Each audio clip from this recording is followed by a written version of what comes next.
Hindi siya maka-ano ng English. Hindi siya makapag-ano ng English na magsalita ng ano. Yung one word? Oo. Hindi. Hindi. Doon siya bumagsak.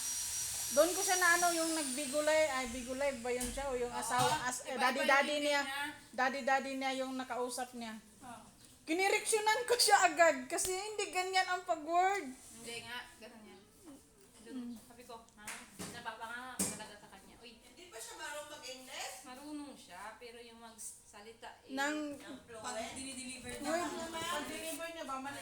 Baliktad. Ako naman, pag sinabi yung habay sa Kahit ano na lang. mag-yes na lang ako. Bakit okay naman yung sagot ko noon sa mga employer ko na sabi niya, sa English, maintindihan ka. Ay naku, ako nga, hindi naman ako nakapagtapos. High school lang, 4th year. Sinabihan ako ng amo ko, your English is so very nice. Ang importante lang dyan, kung naintindihan mo sinabi ni Madam mo, yun lang yun, isang word Sa lang. yes ka lang. Isang word lang isagot mo. Yung tanong, yun lang yung sagutin mo. Huwag na nagpahaba ka pa ng, ng sagot kasi masahaba pa yung conversation yung dalawa. Basta yes ka, pas naintindihan mo yan.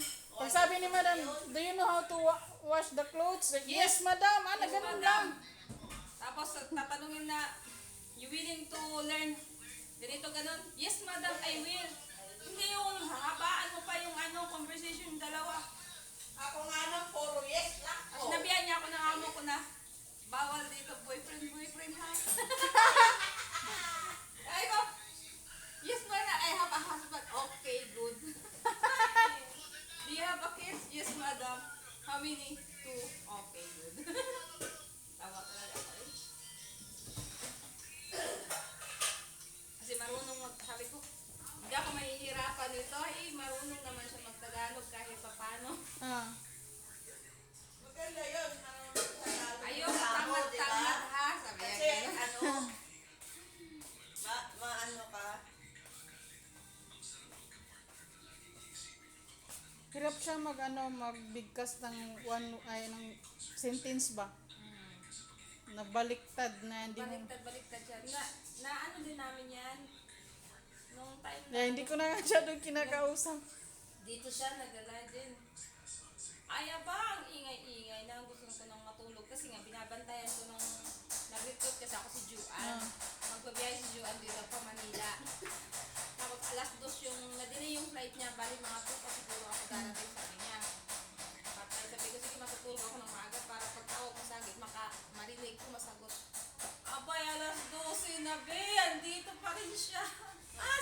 Okay, sa kwarto din niya. 11, nakala ko ay nagdadabog na nga si Ren. Ah. Nagpaparinig-rinig na si Ren. Ah. Tapos dito, nagpaparinig na kami. Kami na lang data ni Ren dito eh. Ano ba yan? Sabi ko, takpan ko yung tinga ko. Ayaw talaga.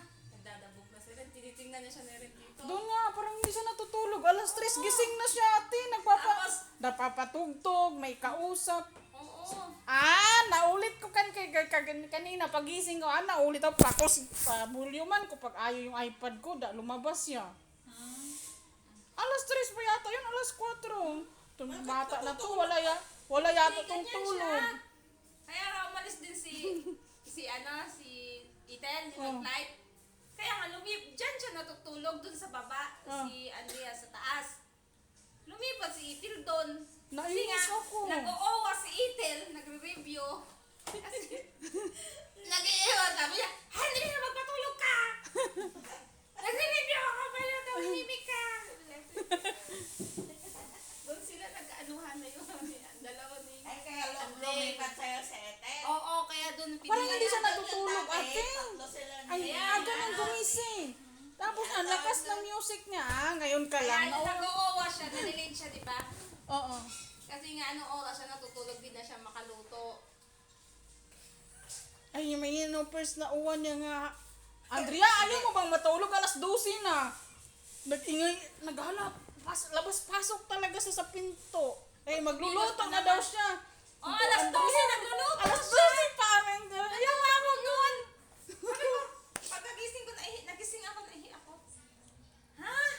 Nagsasaing. Nakalabas. Ha? Alas 12, Diyos mio, Marimar, sabi ko.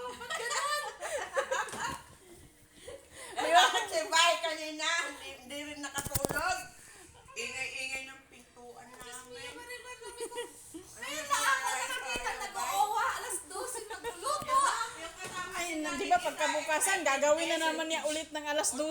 Andrea, maawa ka na. Wala na akong tulog. Matulog ka. Mag-alarm Ano? ka. O, mag-alarm ka na lang ng alas 3. Dito nga. Alas 12, ate, magluluto. Nagbakwit kami ni ano, Tapos, ni Red. Sabi niya, "Mahal, di ako makatulog." Tapos sabi niya, tumawag si Red. Je, oh, asan ka? Sabi ko, akyat ka dito tayo matulog sa taas. Wala pa namang tao dyan kasi dati. Umakyat kami natulog, nahiyaan namin siya, tinignan lang kami.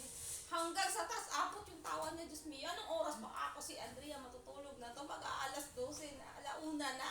Alas 2 pa tsaka ako matutulog. Doon mamaya alas 2 may wala naman siyang katawag na ibang lahi eh. Ano lang, yung daddy-daddy niya, yung nabigo live. Yung Diyos ko, ano? kinaiinisan namin, alam mo ba yung ginagawa niya sa Evo, nagla-live siya, yung mga panty niya, kinukuha niya doon.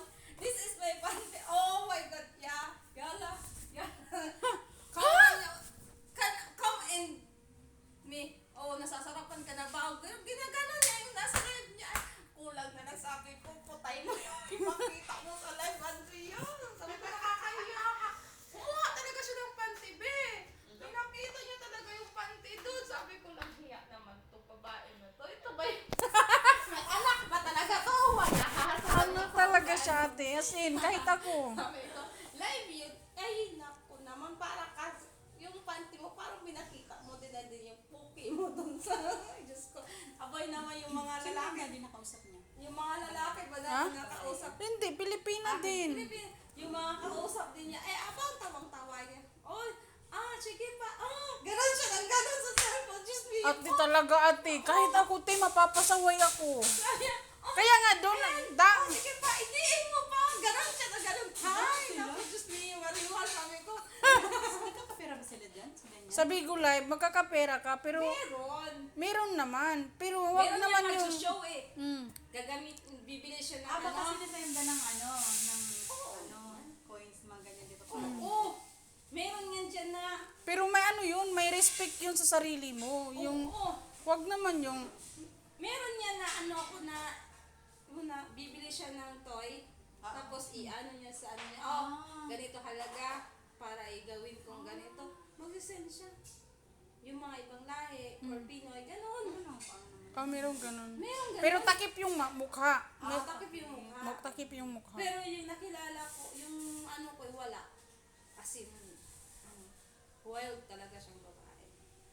Ay, Diyos me, mother. Tapos yung, akala ko kumbaga ano lang yun, napapanood ko lang sa mga ganito, nababagtaan ko. Tapos, yung pagdating ko dito sa Andrea, hindi talaga ako makapaniwala yung gagawin niya. Tawang-tawa. Ano nga Parang siya? gusto kong sabihan niya, please, Andrea, naman, ay para mo namang pinakita na kung kulang na lang, humubad ka dyan. Uy, scholar, sabi ni Ren, Je, akyat ka dito sa taas, dito tayo matutulog kasi nga si Juan ay magpa-flex. Sabi ko, Ju, ay nag-aalala din ako kay Juan kasi nga kung ano ba siya, mag-grab ba siya o isusunduin ba siya. Sabi ko, ay, namiyak ako. Ay, ako. Doon kasi ako nakarelate sa kanya nung nag-usap kami apat dito. Doon sa taas si Ate Muslim at saka si ano. Pagdating sa loob, sinabihan pa naman, huwag kayong magkwento sa akin ng ganun ha kasi natatakot ako. Natatakot na ano? Ano ka ba namin, Andrea? Natatakot kwento ng ano?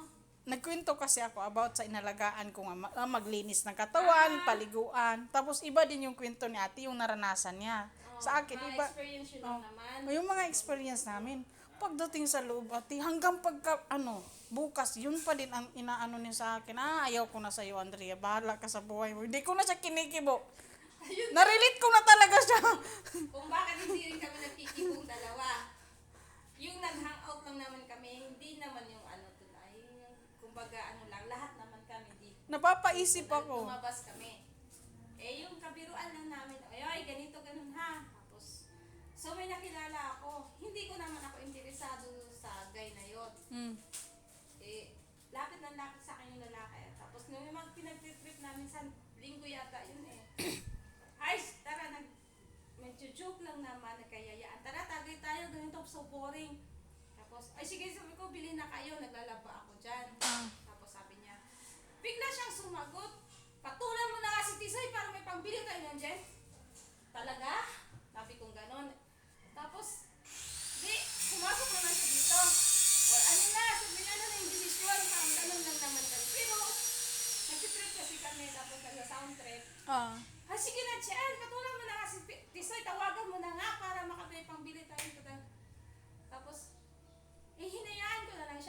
humiga na ako matapos. Ganun pa rin yung sinabi niya. Paulit-ulit nga. Oo! Ay, nainis na ako.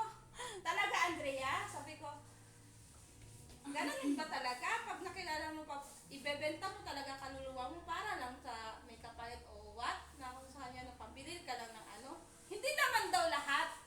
Yung mukha lang daw. Imposible.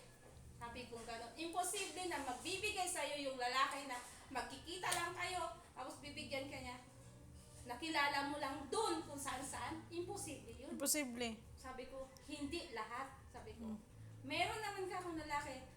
Like, kausap ko, hindi naman kami nakikita. Oh. Humihingi, nice na, 6 nice. Pero nagpapadala siya sa akin ng Gcash. Pero wala akong ginawa kahit ano. Sabi ko sa kanya, yung sinasabi mo, sabi ko, gawin mo na lang. Alam ko yung mga kwento about sa kanya. Gusto ko talaga sabihin sa kanya, katulad ng ginawa mo, nagkaroon ka ng pasat ng kahit sa mga ganun-ganun. Oh. Kwento kasi sa kasama ko. Parang gusto ko din na, kumbaga, pero hindi ko ugali na, ano yun din. Pamukha sa kanya. Oo. Hindi ako katulad mo. Parang, ayun, hindi na siya kumibo sa akin yung sinagot ko. Nainis na talaga ako. Hindi ko na pag wala na mapigilan. Pero, kalahati pa lang yung kami. Oh, Ay, kailan ba yung nga naingay kami diyan sa loob ng kwarto? Bumaba yung yung nasa taas. Nag-usap lang kami, pero nairita na ako. Bakit? Ganito kasi ang sabi ni Sir Serwin. Tapos, natakot tuloy ako sa sinasabi niyo. Hindi ka namin dinakot, Andrea. Naulit na ako talaga. tapos Galit na galit. nagsumbong siya kay Nainis Sir na ako sa Serwin. kanya. Tinawagan ako ni Sir. Sabi niya, inaaway doon namin siya. Pinagtutulungan doon namin siya. Excuse me? Sabi ko nga kay Sir, umayos ka, Sir, ha? Alamin mo muna kung ano yung dahilan kung bakit hindi namin siya kinikibo. May ano din siya, yung time ba nga magpapaliwanag ka sa kanya. Ang sagot niya agad is, alam ko na yan, sinabi na sa amin yan ng uwa, ng pidos. Ate, parang sasabog ako. 5 years old tong karap ko talaga. Huminto na ako. Sabi ko nga, Sir, sabi ko, alam mo ba kung bakit namin siya hindi pinapansin o kung bakit ganito? Sabi ko, tinanong mo ba siya kung bakit? Ano yung rason? Hindi. O, may mali ka. Dapat, nagsumbong siya sa'yo, tanungin mo siya kung bakit pinagkakaisahan ka o what, ano ba yung problema niya o ano. Tapos, may mali din siya, Sir. Bakit siya nagsumbong sa'yo? Kung matino siyang babae o may respeto siya sa amin bilang kasama niya dito, bilang parehas lang naman kaming aplikante. Dito siya magsabi sa amin, ano yung problema niyo sa akin? Sabihin niyo na para may palawanag yung sarili ko. May Doon ako pagtanggol nainis sa kanya ano? kasi naman niya yung pangalan ni Sir Serwin. Andrea, hindi ka talaga namin tinakot ng 4 tayo nag-uusap tapos nagtatawanan pa kami. Sabi ko, ay grabe siya tapos may karapat. Ang lakas naman ng loob niya magsumbong-sumbong sa'yo. Kami nga yung binabastos niya dito. Yung natutulog kami, alas 4 Parang ganito yung magluto siya. Pagsasabihan mo lang siya na, ayusin mo naman yung galaw mo, yung kilos mo, kino-correction lang namin siya. Pero, kumbaga yung impact sa kanya, mali na. Kaya, Sir, nananahimik na lang kami kasi hindi kami yung makakaano niyan. Amo niya ang makakalaban niya. Amo na, ano talaga siya, nung time dito nga, nakaupo siya dito, tapos may karap kami dyan, sino ba yung karap namin? Sabi ko, ex-abroad kami, Sir, alam namin yung mga ugalit ng mga Arabo, ayaw nila yung mga galaw niyang ganun. Maingay talaga. Lalo't natutulog ako yung mga amo mo. Nung kulang lang yung mahuhulog, saluhin mo, Sir! Ay, Diyos ko. Pero yung kino-correction lang namin siya, Sir, parang tinuturuan ba namin siya na kung baga ano yung tama, ano Ayaw niya Pero, magpaturo. hindi talaga siya. Parang kumbaga, alam na kako niya lahat, marunong na siya, yung kumbaga, expert na siya sa ganito, ganon, Sir. Hindi siya mapagsabihan, Sir. Hindi siya mapagsabihan talaga. Kaya, Yung sabihan mo nga, kadama nga in-applyan mo doon, kasi i-insert niya sa sarili niya, kadama lang in-applyan ko doon, hindi ako ano ganito, yung ganyan. kadama sa pagkaintindi mo? Tinranslate ko yung kadama. Baliw. Sabi, hindi ganon. Kasambahay din yan. Baliw. Ayaw na talaga, kadama talaga in-apply. Ano yung pagkaintindi niya sa kadama? Pinaintindi ko nga sa kanya. Steady? Sabi ko, ang kadama, Andrea, Nani, kasambahay, katulong, doon. Sabi mo, hindi sus lady. Baka pagkaintindi niya, sus lady siya doon. Kasi iba talaga pagkaintindi na, sasabihin niya agad sa'yo na, di, inano na sa amin ng pido. Sabi ko, sino ba instructor mo doon? Sino yung sakto mo doon? Oh, Lord. Sabi ko, ay, nung first time ako, hindi naman ako ganito. Ay, dapat kasi Hindi ako ganyan. intindihin mo yung ina-applyan mo. Yung hindi ako ganyan, yung first timer ko. Oo. Sabi ko, pag Sa office pa ako ng tita ko nag-work. Sabi ko, parang nag-apply siya, hindi niya alam yung ina-applyan niya. Parang ganun nga eh. Kaya nga huminto na ako sa pagsasalita. Sabi ko naman, bata pa siya, 20. 26, may matured na yan. Shoot na yan. Ay, syempre may anak na siyang dalawa. Uy! Sabi ko, talaga ba makakumi anak sa Andrea? May asawa, ba't ganun siya? Kumbaga. Sabi ko, parang nagtuturo din kami ng bata. Ay, yun. Tapos nung ano nga, hindi siya mapagsabihan. Kaya ayun na yung rason kung bakit hindi namin siya pinapansin. Kasi nga, parang kami pa yung may mali. Oh, parang Ganon. ganon ang Tapos, syempre yung sumbong niya, iba kaysa sa totoong nangyari. ay, sabi ko, ayan yung ano, ganito, nakakainis. Ay, alam mo ba yung isang beses din, nandiyan ko sa Ate Carmela, na-late siya ng gising. Ah, Kumbaga, nabigla siya sa oras na ganito, late na. ah. Sabi ba naman niya kay Ate Carmela, uy, bakit hindi mo ako ginising? Parang kasalanan pa ni Ate Carmela, late siya. Tawang-tawa kami. Ay, sabi ko, ay, sabi ko, bakit? Ano mo ba siya? Sabi ko, gano'n. Kailangan mo siyang gisingin. Sabi ko, ano mo siya, anak? Nung papasok sa school, gisingin mo siya? Kabaliwan. O baka gano'n yung mangyayari. Paano kung nandun na siya sa ibang bansa, tapos sabihin niya kay Madam, Sabi- Madam, why don't come here? Why don't wake up me? Diyos ko lang, sabi ko, mapapaliw ako. Sabi nga niya nga, gisingin ko daw siya kasi pangatlong uwan na yata niya yun. So ang ginawa ko, nagpa-alarm ako sa iPad ko. Alas 3 talaga yun ha, kaya para makapagluto siya. Dalawang alarm na, hindi pa gumising. Ay bahala ka, i-off ko tong alarm ko. Hindi ka gumising, may cellphone kang sarili. Paano kaya ako pag ganyan sa sabi nga natin ni Carmela, parang ako pa yung may kasalanan na hindi ko siya ginising na late siya sa trabaho niya. Alas 7 na kaya pala ako na hindi na siya Jay, boses mo ako sa kwarto! Bakit? Meron ko, tawa-tawa kami ay hindi na siya mapapasok niya ay.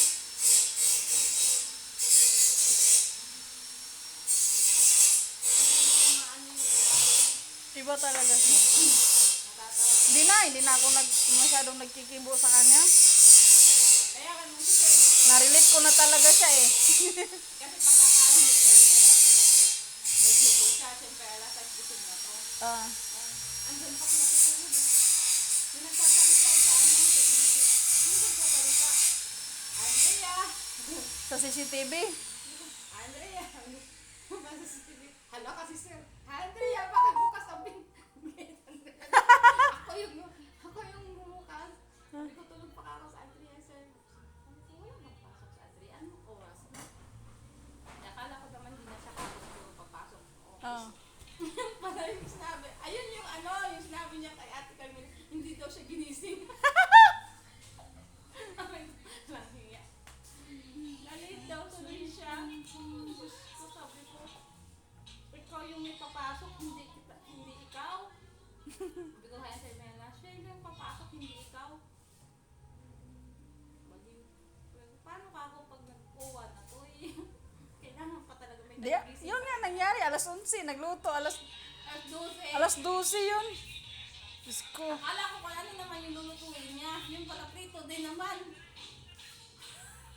Tapos ikaw pa yata, minsan ikaw pa nga yung nagmamarinate. Oh, nagmarinate ako kasi para bukas, magluto na siya. Ko nga, pagkabukasan, nagmarinate na siya. Ko, Andrea, patulugin mo talaga ako, Andrea. Alas 12 na, matulog ka na. Kaya magluluto na naman siya. Ano, hindi natutulog. Parang hindi natutulog ate.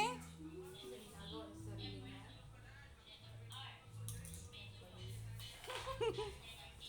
Kasi gumalaw eh.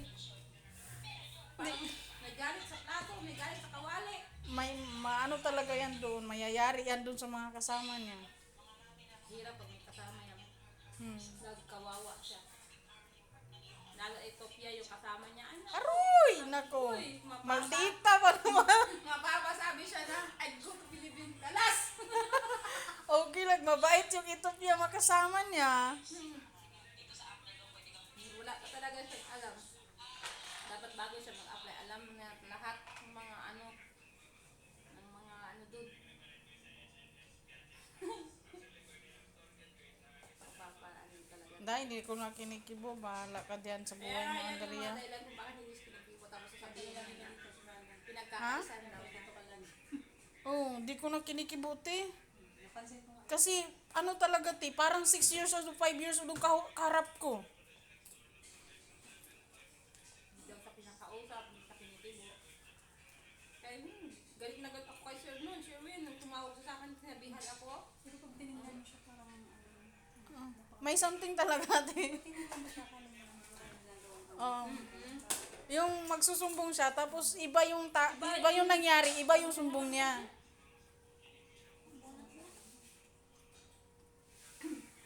Kaya yung mali-mali yung mga sumbong-sumbong niya, doon kami nagagalit sa kanya. Magsumbong sa mali-mali. Yan. Nainisan namin yan. Saan ka? Kaya kami namin, ay nako, sir. Ang kapal na mukha mo magsabi mag-sumbat sa akin ng ganyan. Sabi ko, bakit? Sabi niya, aplikante ko yan, matagal na sa akin yan, kasi ganito baka ako nang mag-back out. Imposible mag-back out yan, sir. Ginanon ko talaga, nilakasan ko talaga yung boses ko kay sir. Parang nainis na din ako kay sir. Sabi ko, imposible mag-back out yan, sir. Tinatakot ka lang yan. Uuwi kasi daw siya ng Aklan. No, sir. Saka siya magbaback out, yung may employer niya siya, ang tagal-tagal niya na dito, tapos sasabihin niya magbaback out siya. Kung saan nag-perma na siya ng kontrata, may employer na siya, ganito, ganon. Imposible, sir. Wag ako, sir. Kahit sir ka pa namin niya, o ano, o wala pa naman sa lugar, sir. Sasagot, sabi niya, ikaw talaga, sabi niya, sir. Bakit? Sabi ko, ganon. Wala akong mali sa kanya, sir. Sabi ko, tanungin mo siya kung anong ginawa niya sa akin, kung bakit nasagot ko siya ng ganon. Ayaw, wag ako, sir. Sabi ko, galit na galit na. Ako talaga, grabe talaga yung paliwanag ko. Kami lang dalawa sa kwarto, Pagkadulo na-relate ko na siya. Bahala ka sa buhay mo, Andrea. Inis na inis talaga ako yung pagkatawag sa akin dito. Ganito daw, naaway daw namin siya. Ay, ha, tawag-tawa ako, ay. Inaaway. Doon kasi ako nainis, binanggit niya pangalan niya. Ganito kasi sinabi ni sir.